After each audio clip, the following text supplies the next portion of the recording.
Excel 2010 vous propose différentes formules qui vont vous permettre d'afficher dans une cellule des informations sur d'autres cellules. Donc par exemple ici je vais commencer par insérer ce type de formule dans cette cellule-ci. J'insère donc ici un égal et nous allons donc pour afficher les informations sur une cellule utiliser la formule cellule. Je commence donc ici par écrire cellule. Vous voyez ici il s'agit de cette formule-ci. Je double-clique dessus donc pour l'insérer. Donc vous pouvez voir qu'en premier argument, on me demande le type d'information que je souhaite renvoyer. Donc vous avez donc ici un sous-menu qui apparaît pour vous afficher les différents types d'informations qu'il est possible de renvoyer. Vous pouvez par exemple avoir le numéro de colonne d'une cellule, afficher son contenu, quelle couleur est utilisée, son format, le numéro de ligne, etc. etc.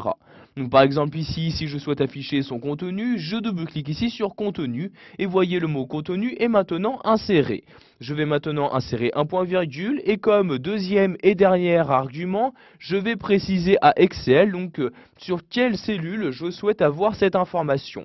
Par exemple, je souhaite afficher le contenu de cette cellule-ci, je sélectionne donc la cellule, je ferme ensuite la parenthèse et j'appuie sur la touche Entrée de mon clavier. Et comme pour le voir, j'ai maintenant bien le contenu de la cellule qui a été sélectionné qui s'affiche dans cette nouvelle cellule. Vous pouvez bien évidemment à tout moment modifier votre formule. Pour ce faire, vous double-cliquez sur la cellule correspondante. Donc ici, nous allons supprimer contenu comme ceci. Donc je le sélectionne, j'appuie sur la touche supprimer de mon clavier. Et nous allons par exemple ici changer le type d'information que nous souhaitons avoir. Par exemple ici, je souhaite avoir ce numéro de colonne. Je double-clique ici sur colonne. Donc vous voyez maintenant colonne est insérée. J'appuie donc sur la touche entrée de mon clavier. Et vous voyez donc j'ai maintenant le numéro 6 qui apparaît. Ce qui veut dire que cette cellule se trouve sur la 6e colonne de mon document.